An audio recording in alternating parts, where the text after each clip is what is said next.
Nós já lemos esse texto na semana passada,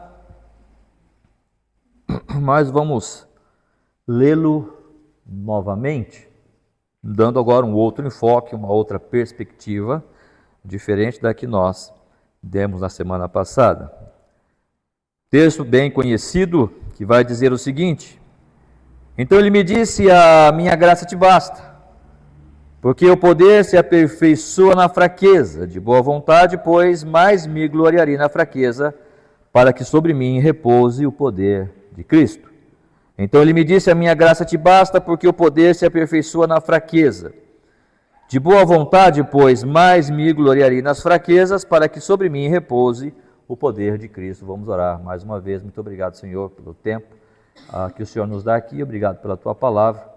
Fale aos nossos corações pelo teu Santo Espírito, derrama a tua graça sobre a tua igreja, sobre a minha pessoa, sobre cada um de nós que aqui estamos, para que possamos ouvi-la e possamos, ó Deus, apercebermos-nos daquilo que precisamos mudar, daquilo que precisamos trabalhar, e assim, Senhor, estaremos sempre sendo orientados pelo teu Santo Espírito mesmo. Muito obrigado, nós oramos, pedimos a tua graça, em nome de Cristo Jesus é que oramos.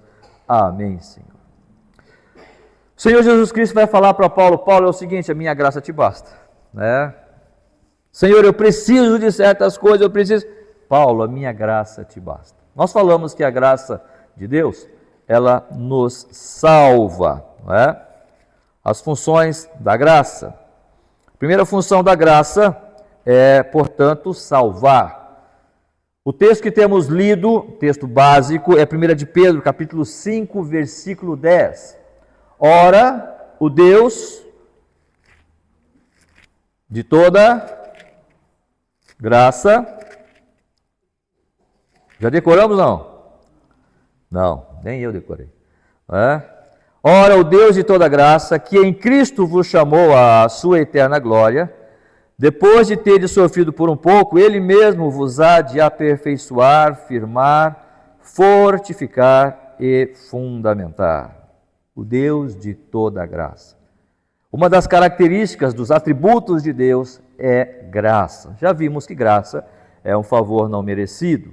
É algo que Deus nos dá e não merecemos esta mercê, este favor que o Senhor outorga ou concede a nós. É algo que Ele nos dá tão somente porque Ele é gracioso, não porque Ele viu algo em nós e desta forma, então, eu sou obrigado a te dar isso porque você mereceu. Eu não queria te dar, mas você fez por onde? Claro que não funciona assim. O Deus de toda graça, quando fala que Ele é um Deus de toda graça, está falando que nele reside toda graça. E quando Ele nos dá algo, é porque é pela graça que Ele o faz, não pelos nossos merecimentos. Eu sei que é fácil falar, eu sei que talvez é fácil ouvir, mas é difícil quando nós praticamos. Já temos falado sobre isso, com relação a momentos que passamos na vida, e nós começamos a considerar todo o nosso trabalho, todo o nosso esforço, e nós dizemos assim, eu mereço tal coisa, eu mereço esta posição, eu mereço ganhar mais.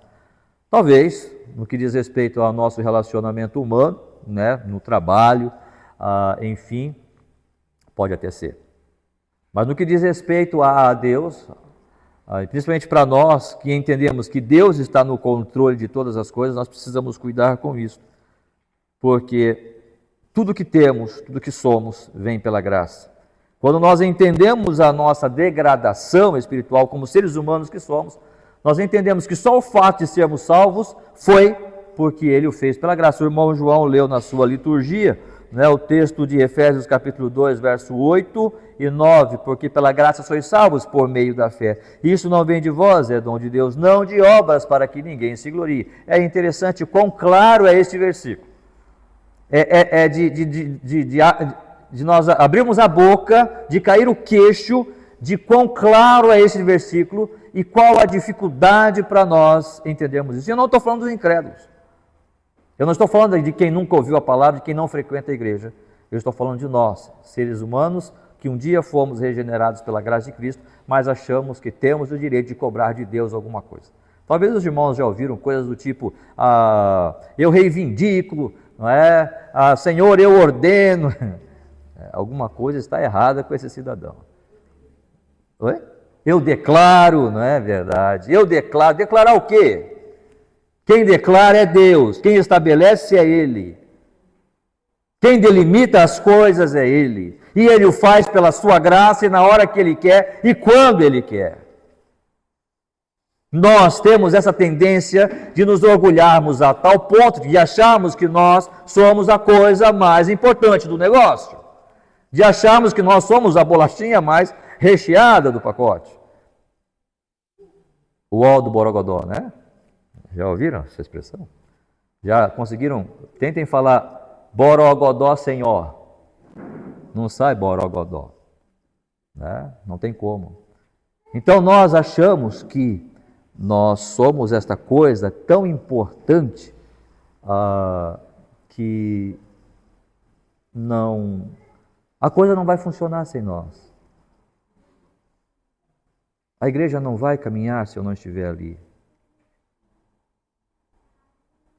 Deus não vai derramar favores, conversões não acontecerão se eu não estiver ali. Não funciona assim. Deus chama quem Ele quer, a hora que Ele quer, e as coisas funcionam do jeito que Ele quer. E se Ele quer que alguma coisa melhore, Ele vai conduzir-nos a isto. Não estou aqui eximindo-nos da nossa responsabilidade da santidade, mas a crença na soberania de Deus vem em primeiro lugar do fato de que, daquilo que nós somos, incapazes de qualquer coisa no que diz respeito às coisas espirituais. E desta forma, esperarmos que Ele vá fazendo conforme a vontade e o querer dEle. Vimos, portanto, que uma das funções da graça é salvar.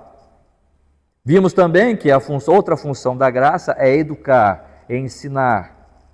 Porquanto a graça de Deus se manifestou salvadora a todos os homens. Tochas, vamos lá. Tochas, não os líderes. Eu quero os alunos, tocha, vamos lá. Senão vai ter que voltar o manual, hein? Vai ter que voltar. Educando-nos para quê?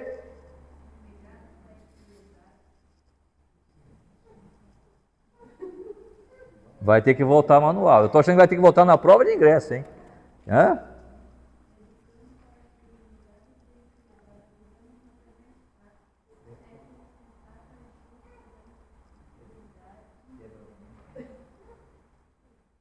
Faltou uma parte aí, né? Mas tá bom, Cauã, tá bom. Tem mais tocha aí não? Cadê o Guilherme? Guilherme é tocha também, né? Não? É só o Cauã? É, tarefa foi pesada para você hoje, hein, Cauã? Hã? No meio de todo mundo ter que recitar o versículo, né? Mas é assim que é, na pressão, meu irmão, é no fogo, né? Mas foi. Faltou um pedacinho, né, Cauã? Faltou um pedacinho, mas tá bom. Eu nunca vou dizer que está perfeito, né? Eu sou assim, desculpa. Eu sou chato. Educando-nos para que, renegadas as impiedades e as paixões mundanas, vivamos no presente século sensata, justa e piedosamente. A graça de Deus nos salva, a graça de Deus nos educa e a graça de Deus, ela também nos protege.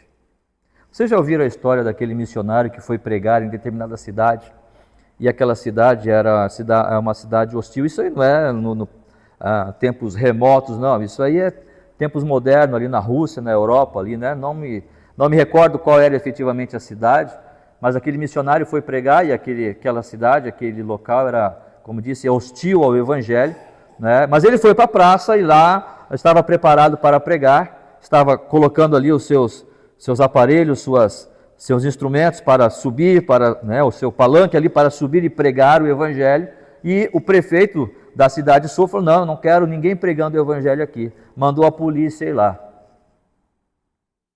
Quando chegaram, os policiais ficaram perfilados, mas ninguém se atreveu a enfrentar aquele homem. E aí um comandante chegou então e falou, mas o que está acontecendo? Por que eles retornaram, né, para o quartel? O que aconteceu que vocês não conseguiram impedir aquele homem? Não, você não viu o exército que estava do lado dele? Enquanto aquele homem estava pregando, aqueles soldados viram exércitos do lado dele. Eles não entenderam nada. Não tinha ninguém. Era só ele pregando o Evangelho naquela cidade ímpia, incrédula e ateia. O fato é que Deus, muitas vezes, nos protege de formas sobrenaturais. E talvez aquele irmão, aquele missionário, aquele pastor, nem sabia o que estava acontecendo. Talvez ele viu os soldados perfilados, mas nada fizeram. Ele falou, eu vou continuar pregando. Mas ele mal sabia o que estava acontecendo, da proteção de Deus ao seu redor. Isso é apenas uma ilustração fictícia? Não. Conta-se que ela é real. E eu acredito nisso. Eu acredito piamente que Deus pode fazer isso. Porque uma das funções da graça é nos proteger os seus. Porque quando Deus chama os seus filhos, Ele tem um propósito para nós.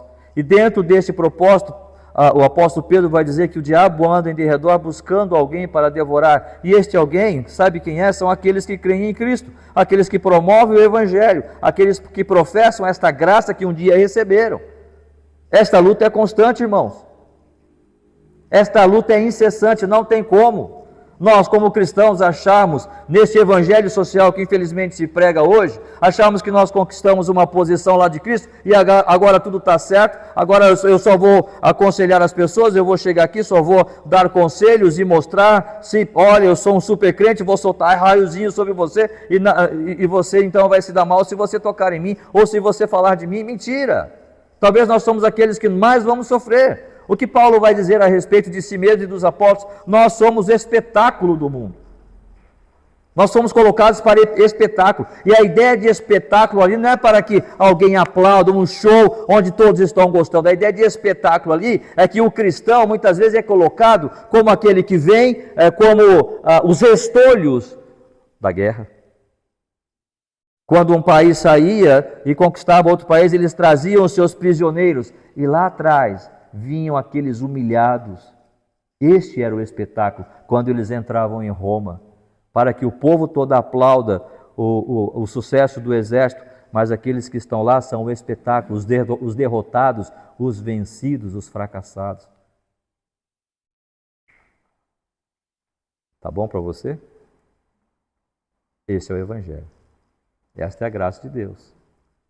E Paulo vai dizer, o Senhor Jesus Cristo vai dizer a Paulo, Paulo, a minha graça te basta.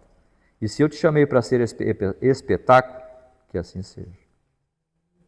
Mas mesmo assim, mesmo nessa situação, Ele vai nos proteger. Quantas vezes Paulo foi liberto de coisas, de afrontas, de perseguições, por causa do nome de Cristo? Poderíamos falar de Daniel, poderíamos falar de Isaías, Sadraque, Mesaque e Abednego, poderíamos falar de Jeremias e tantos outros homens que viveram pela fé, mas foram libertos. Poderíamos falar de vários missionários que um dia dedicaram sua vida a pregar o Evangelho. E nas suas idas e vindas, nas suas viagens, nas suas missões, eles eram protegidos por Deus. De maneiras muitas vezes maravilhosas e miraculosas e que é impossível de você entender. Quantos irmãos talvez estão vivendo, e não precisa necessariamente ser missionário ou pastor, mas está vivendo a sua vida e de repente percebe ali que Deus está suprindo a sua necessidade. Talvez faltou dinheiro, talvez faltou saúde, talvez faltou alguma coisa, mas Deus está ali protegendo aquela vida, protegendo aquela família de tantos males que nós temos no nosso dia a dia. Esta é a ação de Deus na sua graça. Desta forma, irmãos, nós podemos pensar que a graça de Deus está nos protegendo de pelo menos 3 coisas. Primeiro, a graça de Deus nos protege do mundo, deste mundo tenebroso no qual nós vivemos. Paulo vai dizer em Efésios capítulo 6, né? Porque não temos que lutar contra carne e sangue, mas contra os principados e potestades deste mundo tenebroso. Esse adversário, que nós vamos falar logo mais, Satanás, o nosso inimigo, mas ele está no mundo, o mundo jaz no maligno. E se o mundo está no maligno, é claro que o mundo também estará contra nós. Mas o Senhor nos protege dele. Se nós olharmos, por exemplo, para a história de Noé, nós até conversamos alguma coisa sobre isso, numa reunião que fizemos numa dessas semanas passadas. Gênesis capítulo 6, Gênesis, capítulo 6. Todos nós conhecemos a história de Noé. Noé foi um homem que foi chamado para construir uma arca, e ele levou anos para construir esta arca, este barco, né, esta nau, e a grande pergunta é: por que Noé foi chamado? E aí você vai correr para o versículo 9, Gênesis capítulo 6, versículo 9, onde vai dizer: eis a história de Noé. Noé era um homem justo e íntegro entre os seus contemporâneos. Noé andava com Deus. Por que Deus chamou Noé? Deus chamou Noé porque ele era um homem justo e íntegro. Isso são obras. Lembra o que diz Romanos capítulo 11, versículo 6? Romanos 11, 6.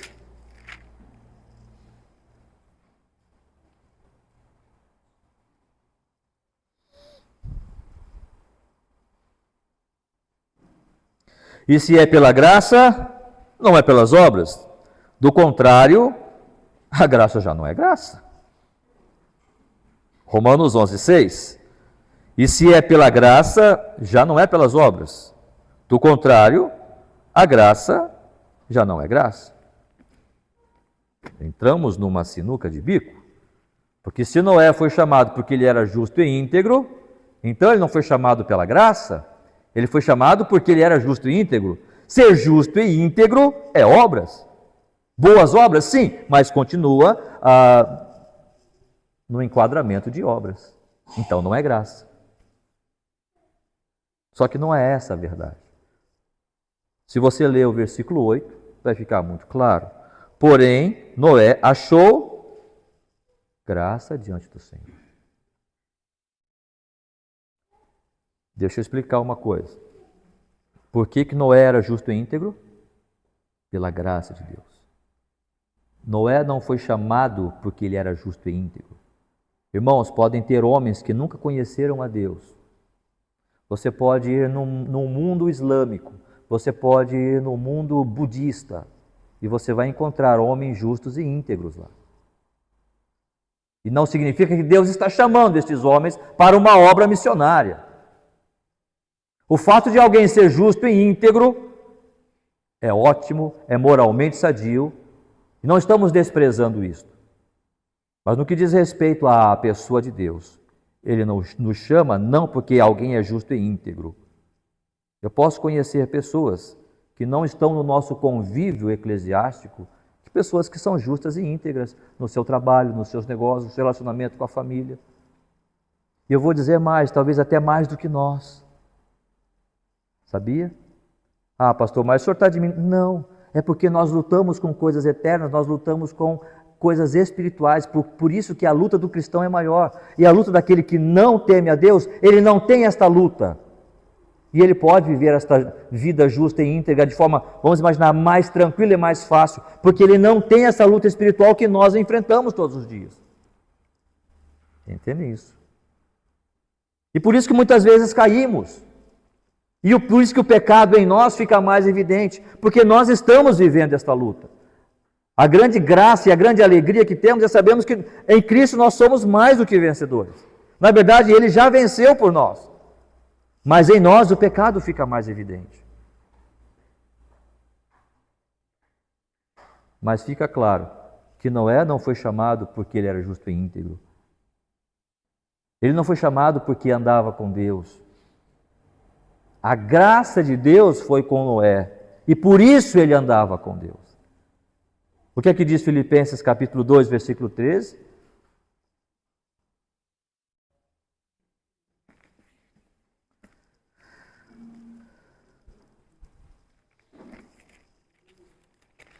Texto bem conhecido também de nós todos, né?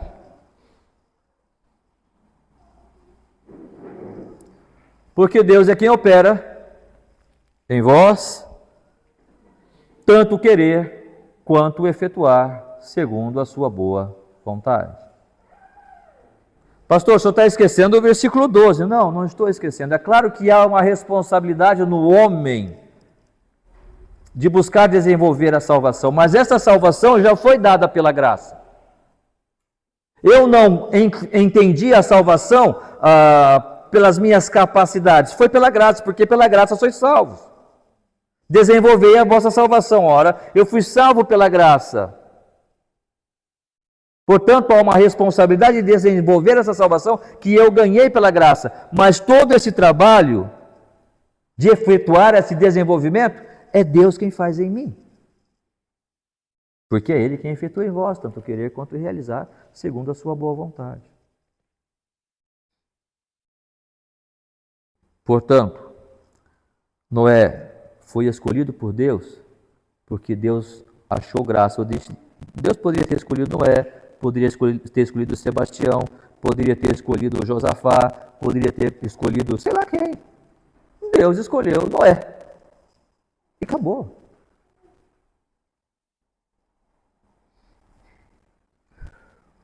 O fato é que ele escolheu pessoas que já invocavam a ele.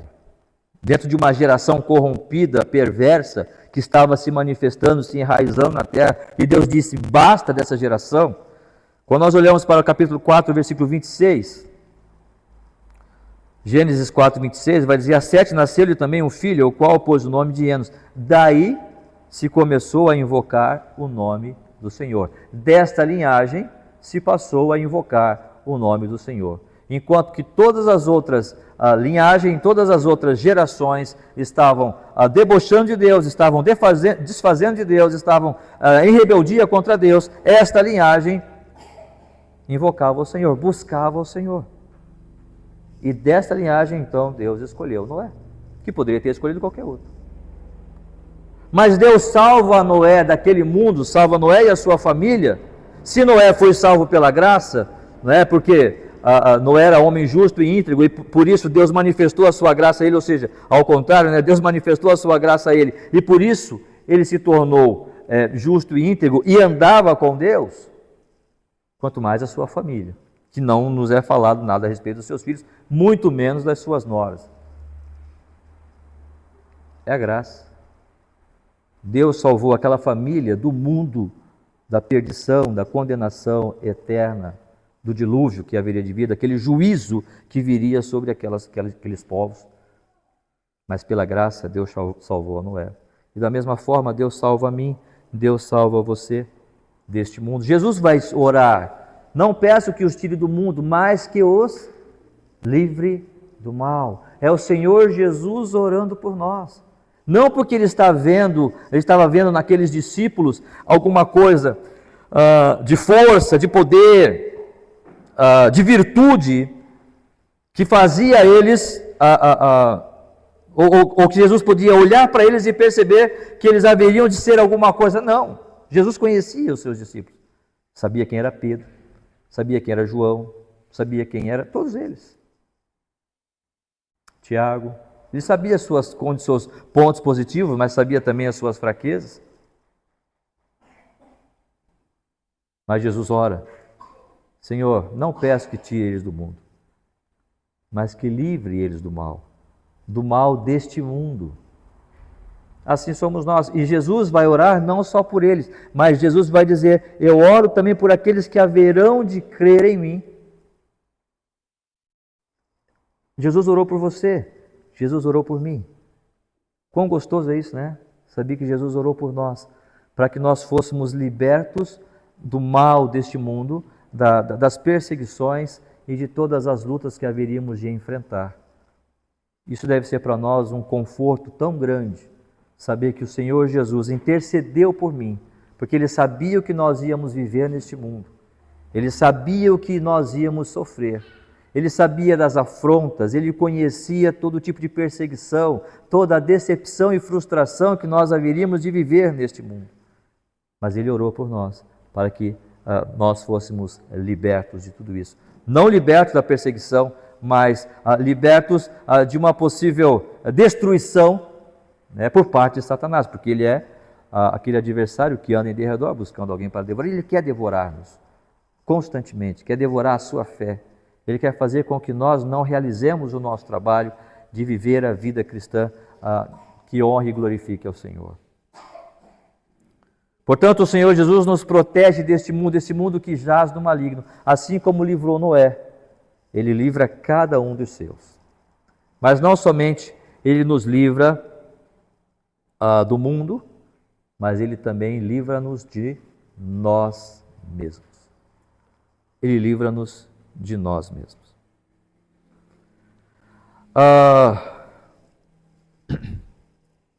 Lucas 10, 20. Lucas capítulo 10, versículo 20.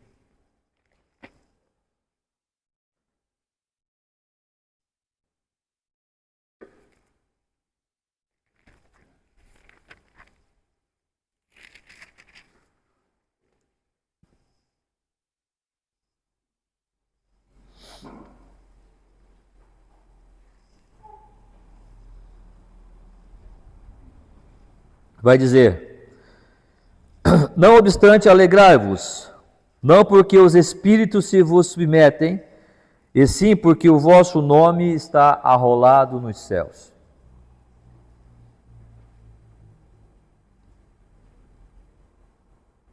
Não obstante, alegrai-vos, não porque os espíritos se vos submetem, e sim porque o vosso nome está arrolado nos céus. É o que nós falamos há pouco. Nós conseguimos nos orgulhar, nós conseguimos, e eu imagino que os discípulos, claro, estavam felizes pelo sucesso da obra, mas Jesus conhecia o coração deles, assim como conhece o meu, como conhece o seu coração, o coração de cada um de nós aqui.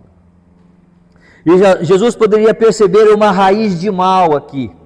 E qual seria o mal aqui envolvido? Senhor, eles estão felizes porque eles foram realizar a sua missão, cumpriram cabalmente, voltaram exitosos do trabalho. Por que o Senhor não elogia eles? Às vezes parece que o pastor ele é aquele que fica só pegando o pé, né? E que nunca elogia. Há uma característica da liderança que é de elogiar. Olha que bom que você fez. Irmãos, eu não vejo Jesus fazendo muito isso aí, né? Era para Jesus fazer um banquete. Olha, vocês voltaram. Sim, Senhor, tinha uma senhora endemoniada, eu orei e saiu, lá ela estava esperneando, babando, e olha, foi tremendo, Senhor, foi tremendo. E Jesus dá nos dedos, ele joga um balde de água fria em tudo isso.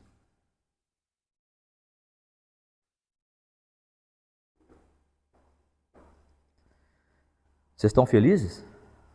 Se alegrem, porque o seu nome está arrolado nos céus. Mas não porque os espíritos se submetem a vocês. Sabe por quê?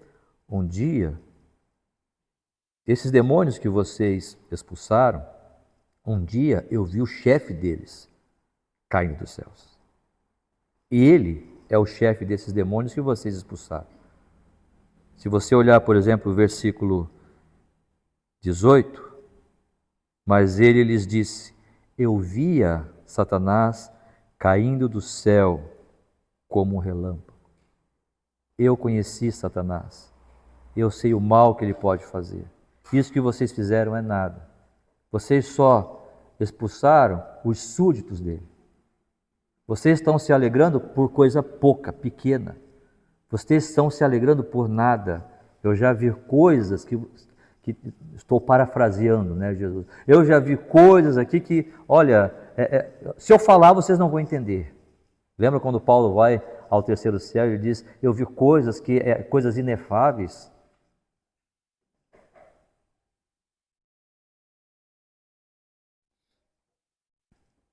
Portanto, a graça de Deus, ela precisa proteger-nos de nós mesmos, mesmo quando temos sucesso, mesmo quando as coisas vão bem, porque nós achamos que nós podemos, a partir de agora, fazer maravilhas. Teve um tempo na história da igreja onde Deus salvou centenas de pessoas, posso falar milhares, não é? Creio eu que foi ali a época em que Apocalipse fala da igreja de Filadélfia, né? Eis que tem uma porta aberta. Né? E nesta época, eu entendo, ou creio, que cada igreja é uma época da igreja, uma época da história da igreja. E a igreja de Filadélfia, que é narrada ali, é a igreja onde várias missões se deram, homens como Charles Spurgeon,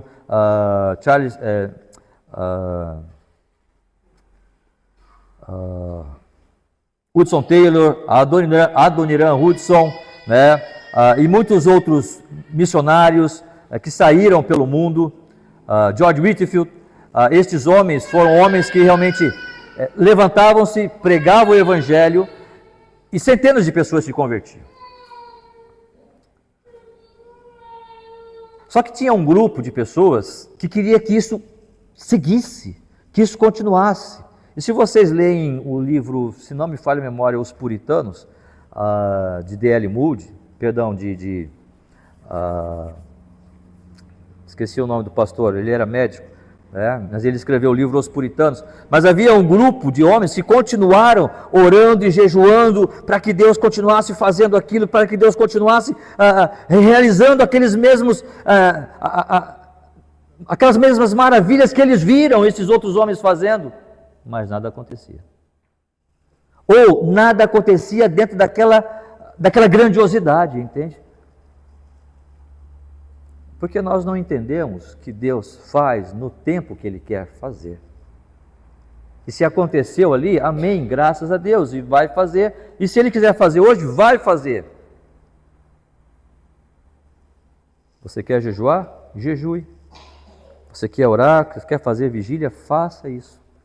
Mas não espere que o seu jejum ou que a sua vigília vá fazer avivamentos maravilhosos, se não for da vontade de Deus. O Senhor tem o seu tempo, é pela graça dEle. Eu não estou dizendo que Deus não pode fazer, Ele pode fazer o que Ele quiser e como Ele, mas Ele é soberano. E a palavra do Senhor está dizendo que nos finais dos tempos, Jesus vai dizer, quando o Filho do Homem vier, achará porventura fé na terra? A característica dos nossos dias, irmãos, é apostasia, é esfriamento. Devemos olhar para isso, então vou me largar, vou me soltar, vou viver de qualquer jeito. Não, é claro que não. Há textos que dizem para nós mantermos a nossa santidade, os nossos olhos em Cristo, e vamos fazer isso, e vamos lutar por isso. E só o fato de nós mantermos isto, já é a graça de Deus em nós. Então o senhor acha que Deus não pode? Deus pode fazer o que Ele quiser nos dias de hoje. Eu só acho que não vai fazer. Porque a sua palavra diz que nos nossos dias, nos finais do tempo, e eu creio que estamos vivendo os finais dos tempos, é tempo de apostasia. É tempo onde a doutrina será rechaçada. A doutrina será totalmente, a doutrina bíblica, a pessoa de Deus, estamos vendo isso constantemente, e não é no mundo, estamos vendo na igreja. Percebendo em nós mesmos esta frieza, esta fraqueza, essa dificuldade.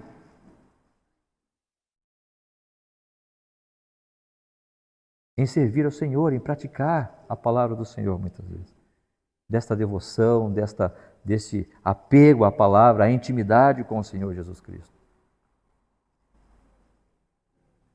Não é percepção minha, é realidade efetiva, é o que está acontecendo. Agora, Deus pode fazer como eu estou falando, né? Para deixar claro, Deus pode fazer um avivamento na igreja, pastor? Pode. Se Ele quiser, Ele pode, Ele fará. É Ele quem efetua em nós, tanto querer quanto realizar. Mas o seu jejum, a sua vigília, deve ser para a glória dEle. Se quiser fazer, faça. Se nós, igreja, combinarmos, pastor, vamos fazer uma vigília? Vamos. Vamos fazer aí um tempo de oração? Vamos. Para quê? Para a glória de Deus. Façamos isso para a glória dEle. E se Ele quiser fazer alguma coisa além disso, amém. Mas o meu objetivo, o seu objetivo é, antes de mais nada, glorificarmos a Deus. Daniel orava 3 vezes por dia. E o que foi que aconteceu? Ele foi liberto. Não, ele não foi liberto da boca dos leões. Claro que foi, pastor. Não foi. Ele foi colocado na cova dos leões. Depois ele foi liberto. Mas antes de ser liberto, ele teve que ser colocado na cova. E mesmo assim, ele orava 3 vezes ao dia. E isso não impediu ele de ser colocado na cova dos leões. Os irmãos estão entendendo?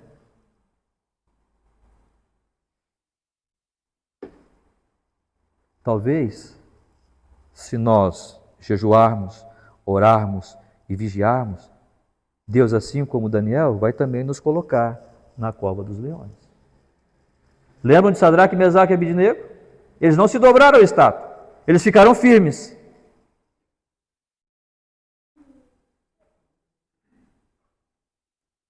E quando eles foram colocados na fornalha ardente, Deus os livrou?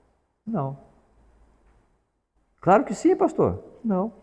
Antes disso, eles foram colocados na fornalha ardente. E lembra o que eles falaram? Se nós tivermos que morrer, nós vamos morrer. Eles estavam prontos para morrer, mesmo não se dobrando à estátua. Eles não estavam dizendo assim: Senhor, se eu não me dobrar à estátua, o Senhor vai me livrar da fornalha ardente. Não. Talvez eu morra. Talvez o Senhor não faça nada.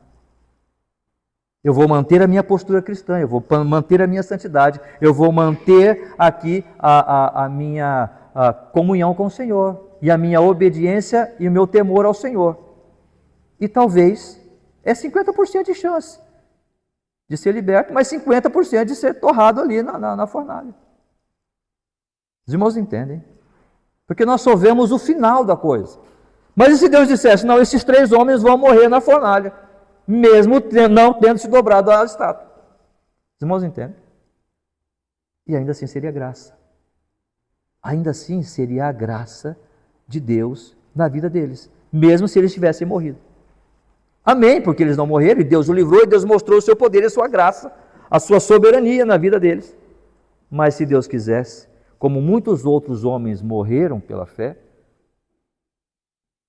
eles também poderiam ter morrido. Portanto, nós, no nosso orgulho, achamos que nós podemos dizer para Deus o que Ele deve fazer. Jejue, ore, vigie, amém.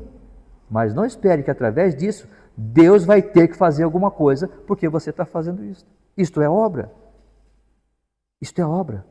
Façamos isto para a glória de Deus. E o que Ele for fazer é com Ele. Ele que é soberano. E Ele que vai estabelecer ou firmar o que Ele quer, segundo a sua boa vontade.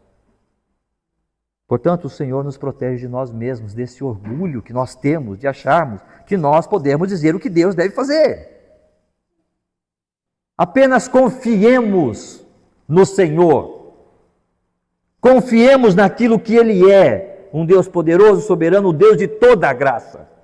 E Ele vai fazer o que Ele quiser fazer. Quantos pais sofrem,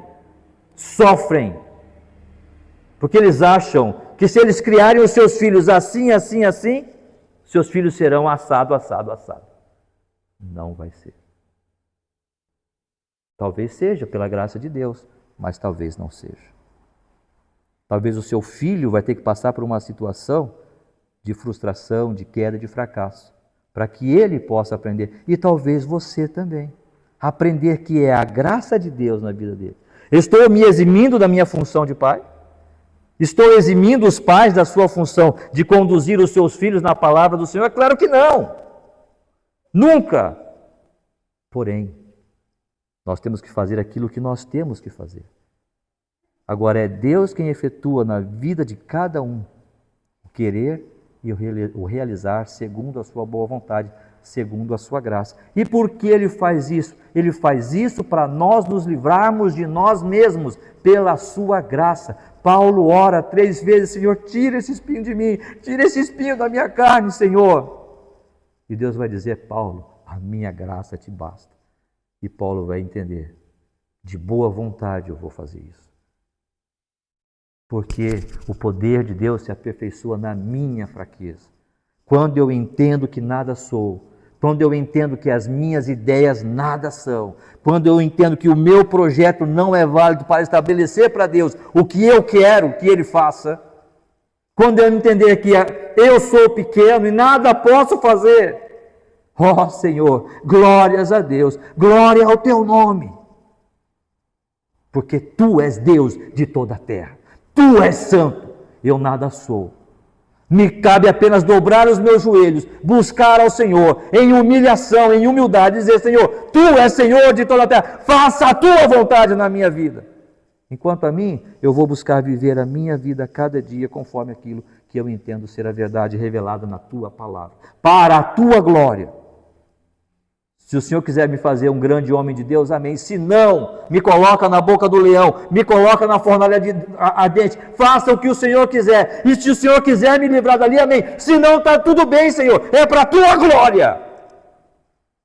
Estamos prontos para isso, irmãos? Para entender esta graça que nos protege de nós mesmos, do orgulho neste coração pesado, mal. Estamos prontos para isso? Coração perverso, que pensa que Deus é o nosso funcionário. E se eu pegar o manualzinho aquele, vamos fazer assim, Deus vai ter que fazer daquele jeito. Não vai. Ele é Deus. E este orgulho que em nós habita vai ser um prato cheio para Satanás. Em Lucas 22,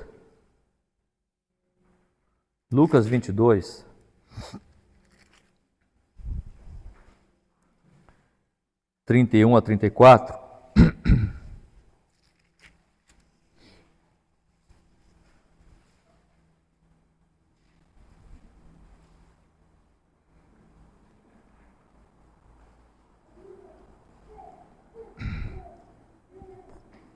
perceba, aqui é o Pedro, né? Aqui é o Pedro, versículo 33, Pedro vai dizer para o Senhor: Senhor, estou pronto para ir contigo, tanto para a prisão como para a morte.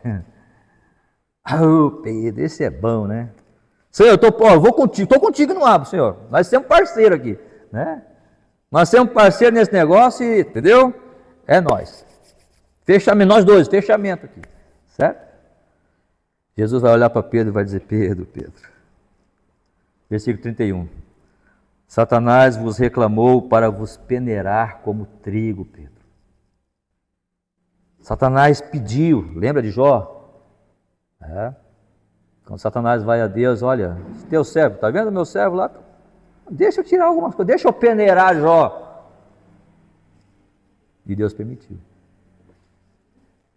Mas aqui, pela graça, o Senhor Jesus Cristo ora, Ele intercede. Versículo 32, eu, porém, roguei por ti para que a tua fé não desfaleça, porque Satanás estava pronto para peneirar como trigo, tirar o joio, ver como é que está a fé de Pedro.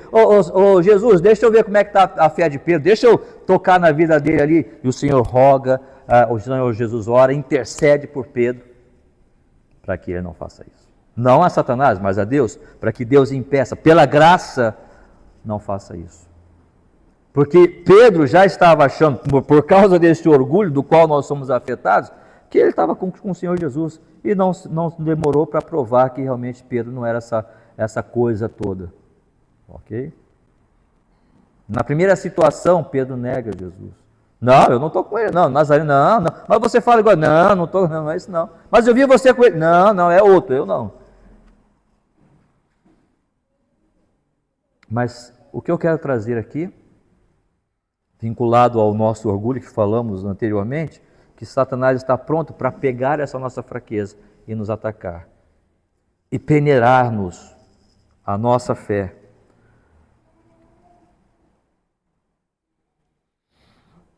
Como dissemos, o diabo, vosso adversário, anda em derredor, buscando alguém para devorar. Talvez nós não fazemos caso, talvez nós não entendemos a profundidade desta luta.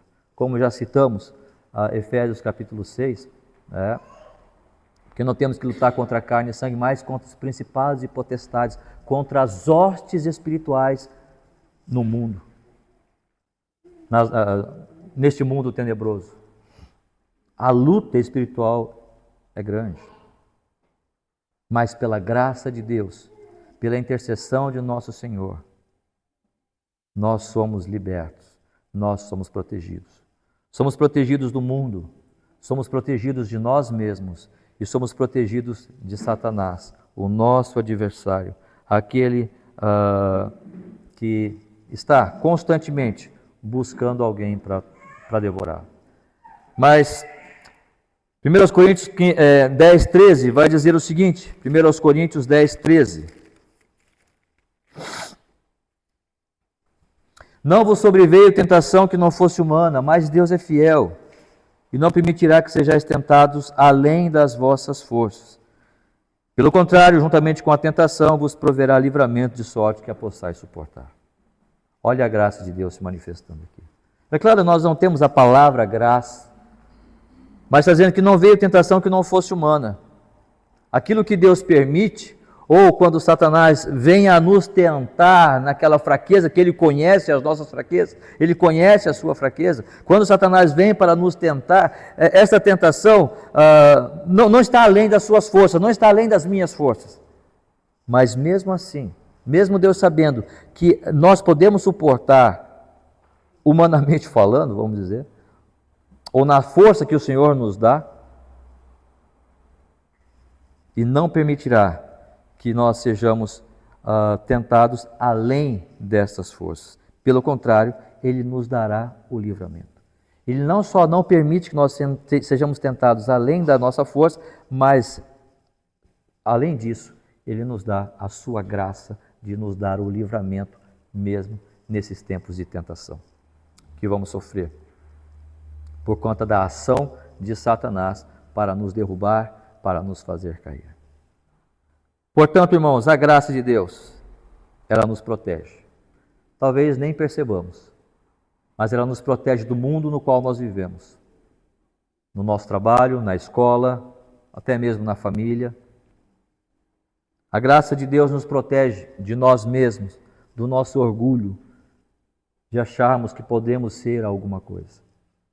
E até mesmo determinar o que Deus vai fazer. E a graça de Deus nos protege de Satanás, que usa desse nosso orgulho para nos atacar, para nos fazer cair. Mas mesmo em caindo, temos um advogado junto ao Pai, Jesus Cristo, Senhor. Portanto, se confessarmos o nosso pecado, Ele é fiel e justo para nos perdoar os pecados e nos purificar de toda a injustiça, porque Ele já morreu na cruz do Calvário, ressuscitou para a nossa justificação. Esse é o nosso Senhor, que pela sua graça deu a sua vida para nós, para nos salvar, para nos redimir e para constantemente nos proteger. Porque pela graça sois salvos, e não é somente uma questão de salvação passada.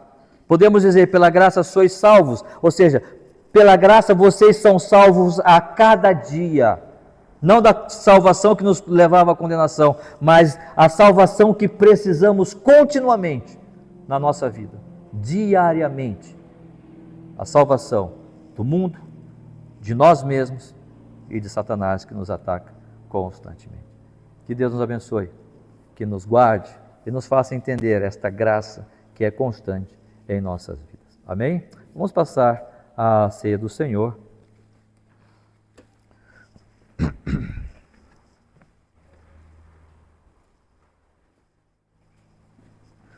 1 Coríntios, capítulo 11, versículo 23.